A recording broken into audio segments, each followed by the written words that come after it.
intelligence report lay on the conference table in the Wolf's Lair, a thick dossier compiled by Wehrmacht intelligence officers who had spent months analyzing captured Soviet equipment, interrogating prisoners, and piecing together the logistical networks that were sustaining the Red Army's seemingly inexhaustible capacity for offensive operations. It was late 1943, and General Alfred Jodl watched Adolf Hitler's face as he read the document. Seeing the Führer's expression shift from interest to confusion to the kind of rage that came when reality contradicted ideological certainty. The report's conclusion was inescapable and damning. American Lend-Lease aid was not merely supplementing Soviet war production, but fundamentally enabling it, transforming the Red Army from a force that should have collapsed under the weight of its own casualties into a military machine that was growing stronger with each passing month. Hitler had known about Lend-Lease in abstract terms since 1941, when Roosevelt had begun shipping war materials to Britain and, after the German invasion, to the Soviet Union. He had dismissed it as typical American capitalist greed, as Jewish manipulation of policy, as irrelevant to the outcome of the war between superior German arms and inferior Slavic masses. The propaganda had mocked American supplies, had claimed that Soviet soldiers were being equipped with obsolete American weapons that would fail them in combat, had insisted that no amount of material aid could compensate for the racial and ideological superiority of National Socialist Germany. But the intelligence report told a different story, one documented with photographs, serial numbers, and the testimony of hundreds of prisoners. American trucks were everywhere on the Eastern Front, Studebakers and GMCs that moved Soviet infantry and artillery with a mobility that German forces, increasingly dependent on horses as their own motorization declined, could no longer match.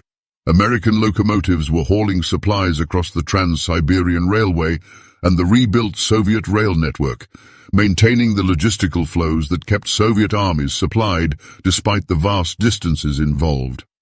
American aircraft, P-39 Airacobras and A-20 Bostons, were being flown by Soviet pilots in numbers that supplemented indigenous production significantly. But more troubling than the weapons themselves was what the report revealed about the industrial implications of Lend-Lease.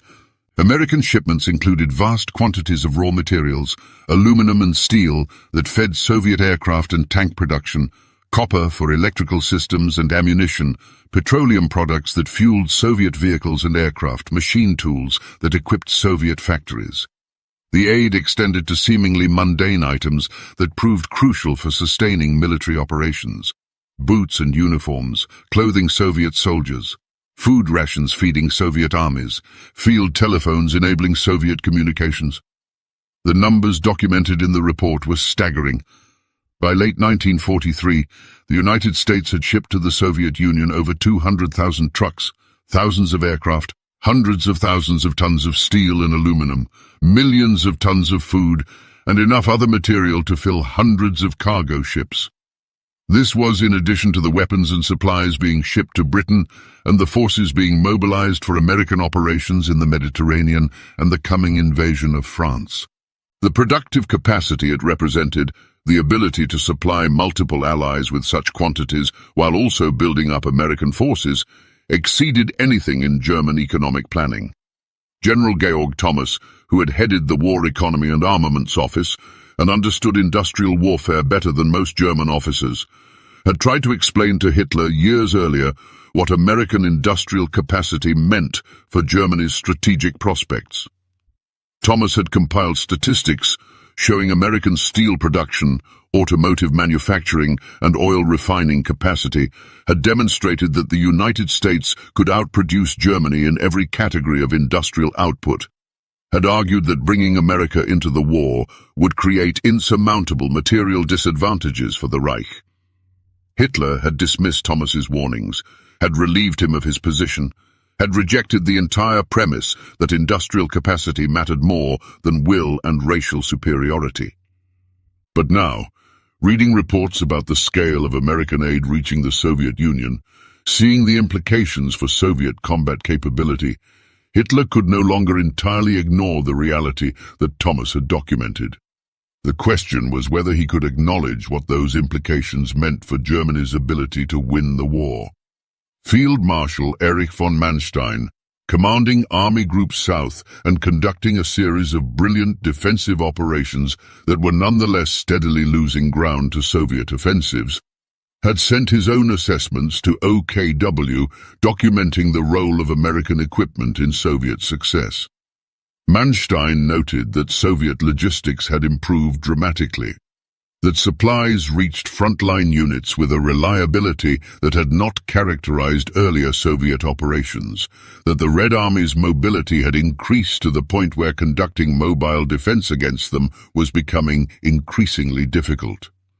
Soviet truck columns, almost exclusively American-made, could move infantry and artillery rapidly enough to exploit breakthroughs before German forces could establish new defensive lines. Soviet communications, aided by American radio equipment and telephone wire, enabled coordination of operations across vast fronts with a precision that would have been impossible with purely Soviet-produced equipment. Soviet tank armies, while using primarily Soviet-built T-34s and heavy tanks, benefited from American-supplied trucks carrying their fuel, ammunition, and spare parts.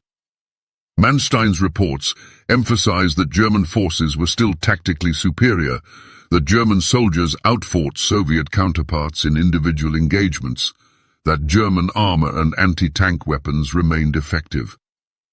But tactical superiority meant progressively less when the Soviets could replace losses overnight, could concentrate overwhelming forces at chosen points of attack, could sustain operations that would have exhausted armies dependent on limited logistical capacity. Hitler's response to these assessments revealed the cognitive dissonance at the heart of his strategic thinking. He could not deny the evidence of American aid. It was too visible, too well documented, too consistently reported by commanders across the Eastern Front.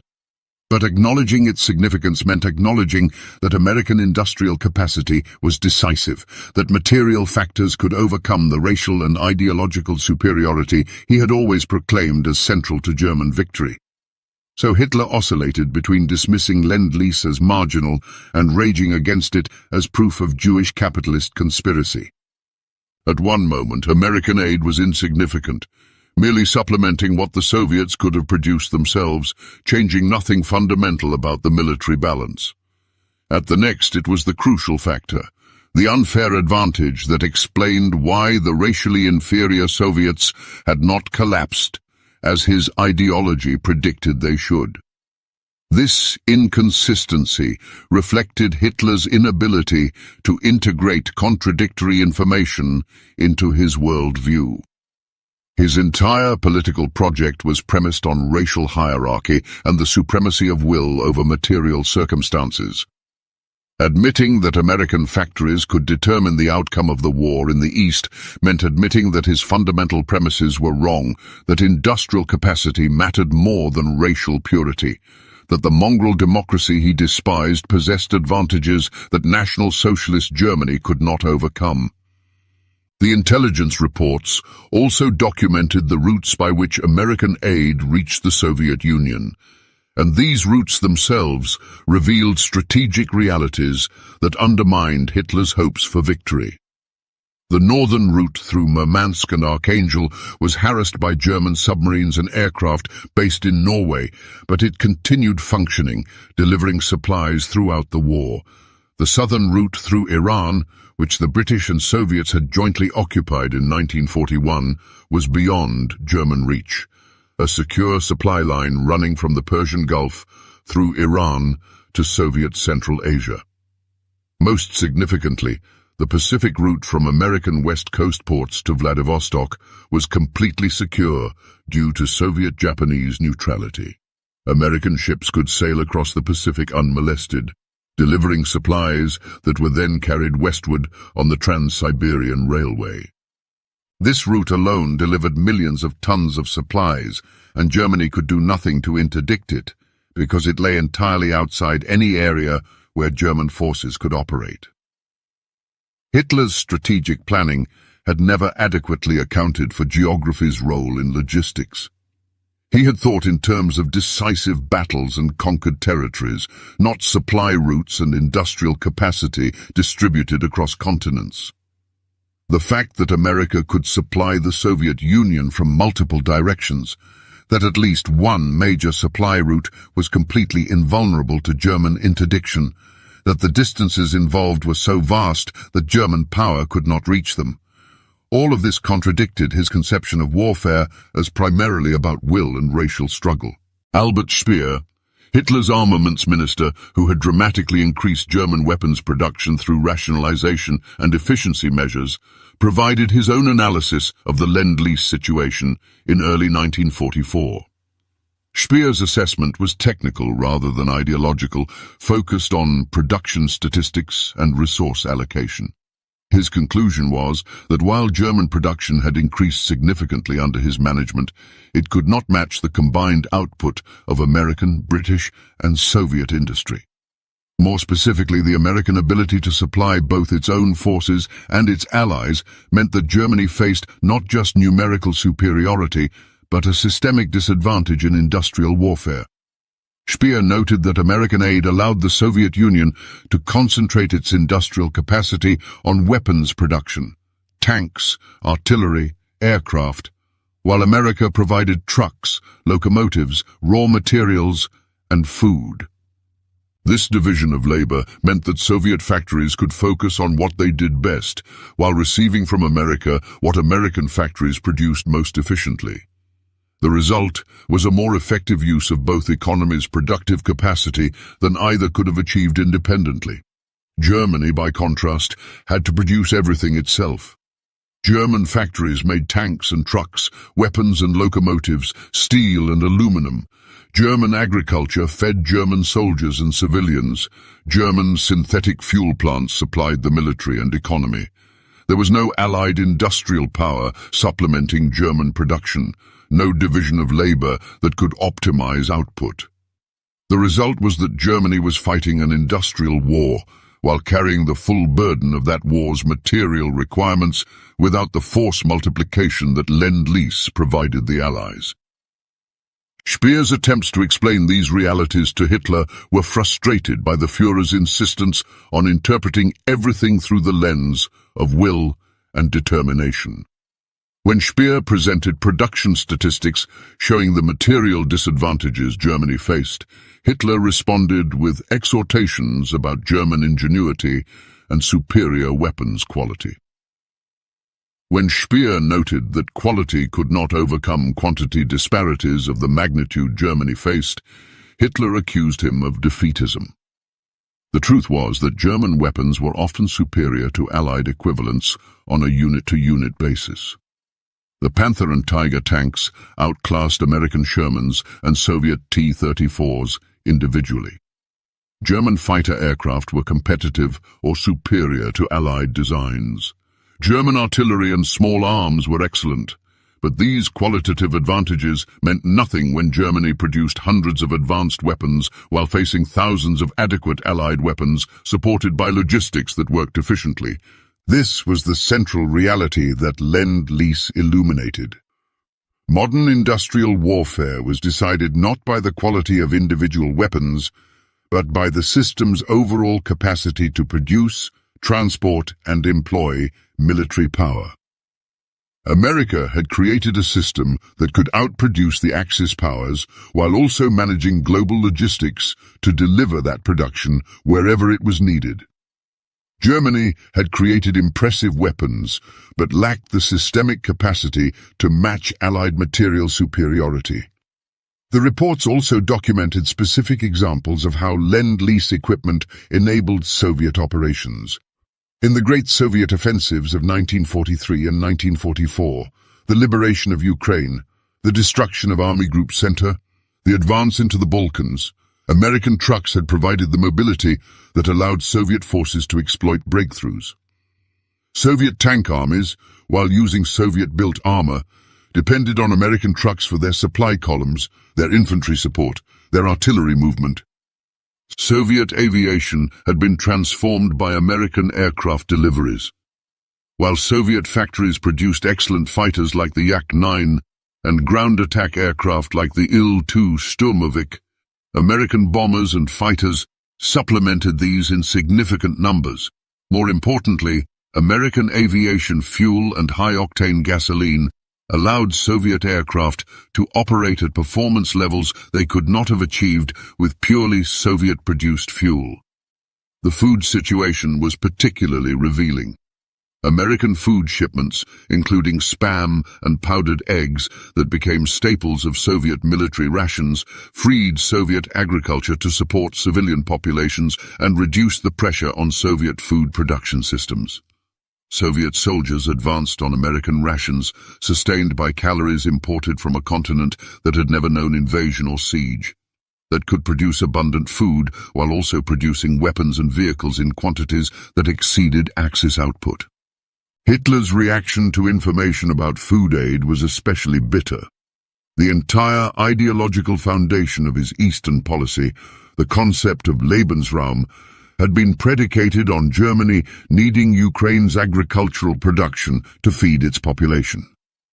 Yet here was America, shipping food to the Soviets while also feeding its own population and supplying Britain, demonstrating agricultural abundance that made the conquest of Ukraine seem pointless from a practical perspective, even before considering the moral catastrophe of the policies implemented there.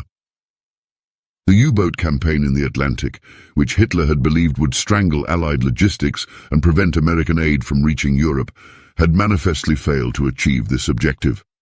German submarines had sunk impressive tonnages of Allied shipping, particularly in 1942. But American shipyards had replaced losses faster than U-boats could sink ships. The Liberty ship program, which produced standardized cargo vessels in weeks rather than the months traditional shipbuilding required, had created a merchant fleet that overwhelmed German interdiction efforts. Admiral Karl Dönitz, commanding the U-boat force, had explained to Hitler that submarine warfare could only succeed if sinking rates exceeded replacement rates, and that by 1943 this equation had turned decisively against Germany. American shipyards were launching vessels faster than Germany could sink them, while improved Allied anti-submarine tactics and technology were sinking U-boats at rates that made the campaign unsustainable. The Battle of the Atlantic was lost, and with it any hope of preventing American aid from reaching the Soviet Union and Britain. Hitler's response was to order continued U-boat operations despite their declining effectiveness and mounting losses. He could not accept that Germany had lost control of the Atlantic sea lanes, that American industrial capacity had overcome German technological sophistication in submarine design, that quantity of ships launched trumped quality of submarines deployed. The U-boat campaign continued, consuming resources and men in diminishing returns, because acknowledging its failure meant acknowledging broader strategic realities that Hitler refused to face. By 1944, the cumulative impact of Lend-Lease on the Eastern Front had become undeniable even to the most optimistic German commanders. The Soviet summer offensive, Operation Bagration, which destroyed Army Group Center and advanced Soviet forces hundreds of kilometers westward, was enabled by logistics that could not have functioned without American trucks and locomotives. The speed of the Soviet advance, the scale of the encirclements, the inability of German forces to establish stable defensive lines, all of this reflected Soviet capabilities that American aid had made possible. General Heinz Guderian, now Inspector General of Armored Troops, watched the destruction of Army Group Center and understood that Germany was being overwhelmed not primarily by Soviet tactical prowess, but by material superiority that Lend-Lease had created. Soviet forces could concentrate overwhelming strength at chosen points, could exploit breakthroughs before German reserves could respond, could sustain offensives that would have exhausted armies with purely indigenous logistics. Guderian's attempts to explain this to Hitler to argue for strategic adjustments that acknowledged material realities were rejected. Hitler insisted that the disasters on the Eastern Front resulted from commanders' failures, from insufficient will and determination, from the corrupting influence of aristocratic generals who had never fully embraced National Socialism. The possibility that material factors, specifically American industrial support for the Soviet Union, were decisive was ideologically unacceptable. The reports reaching Hitler in late 1944 documented the full extent of Lend-Lease's impact. Since 1941, America had shipped to the Soviet Union over 400,000 trucks and jeeps, nearly 13,000 armored vehicles including tanks, over 14,000 aircraft, thousands of locomotives and rail cars, millions of tons of steel and aluminum, hundreds of thousands of tons of explosives and gunpowder, vast quantities of petroleum products, and enough food to sustain armies numbering in the millions. The total value exceeded $11 billion, an astronomical sum representing industrial capacity that Germany could not match. But the value was less important than what the aid represented systemically. America's ability to produce for multiple allies while building up its own forces, to manage global logistics that delivered supplies across oceans and continents, to sustain this effort year after year without apparent strain on its economy or society. This demonstrated an industrial depth and organizational capacity that validated everything the dismissed economic planners like Georg Thomas had warned about before the war. Hitler's final acknowledgement of Lend-Lease's impact came not through explicit admission, but through the implications of his military decisions in 1944 to 45. His insistence on no retreats, on holding every position, on counterattacking regardless of force ratios, all of this reflected a recognition that mobile defense was no longer possible against enemies with the logistical capacity to pursue relentlessly. If German forces withdrew, Soviet forces supported by American trucks would follow immediately, would allow no time to establish new positions, would maintain pressure until German units disintegrated. The static defense that Hitler demanded, while tactically and operationally nonsensical in most circumstances, at least prevented the kind of collapse that mobility might have enabled. If German forces could not maneuver effectively because they lacked fuel and transport, while Soviets had abundant American vehicles, then forcing both sides into static warfare negated that Soviet advantage. This was not conscious strategy. Hitler's no-retreat orders stemmed from ideology and psychology more than calculation, but it reflected an implicit recognition that Germany could not compete in mobile operations against enemies with superior logistics. In his final months in the bunker, as Hitler watched the maps showing Soviet and Western Allied advances from all directions, he occasionally returned to the theme of American aid to his enemies. But even then, his analysis was filtered through ideology rather than clear strategic assessment.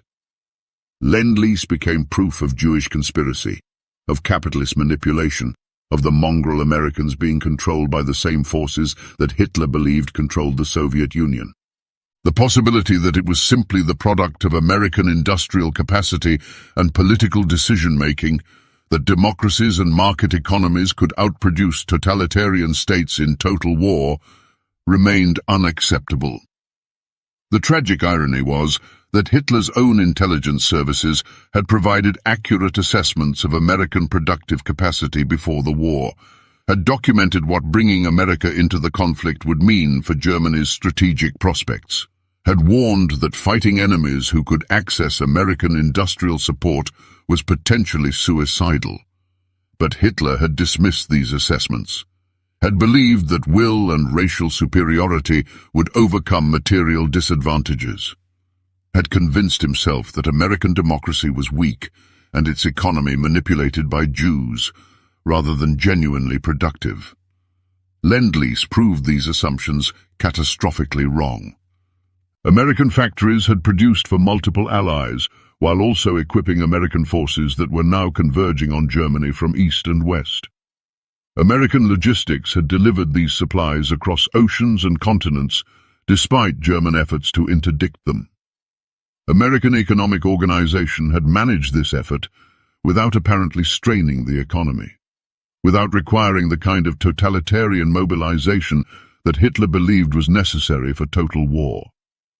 The Reich was dying because it faced enemies who collectively possessed industrial capacity that Germany could not match. And Lend-Lease had multiplied that disparity by allowing the most productive economy in the world to support allies who added their own production to the overwhelming material superiority arrayed against Germany.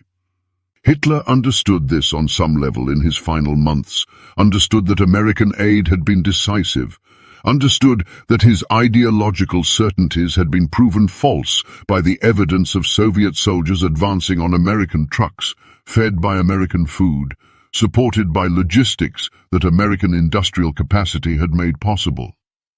But understanding and acknowledging were different things.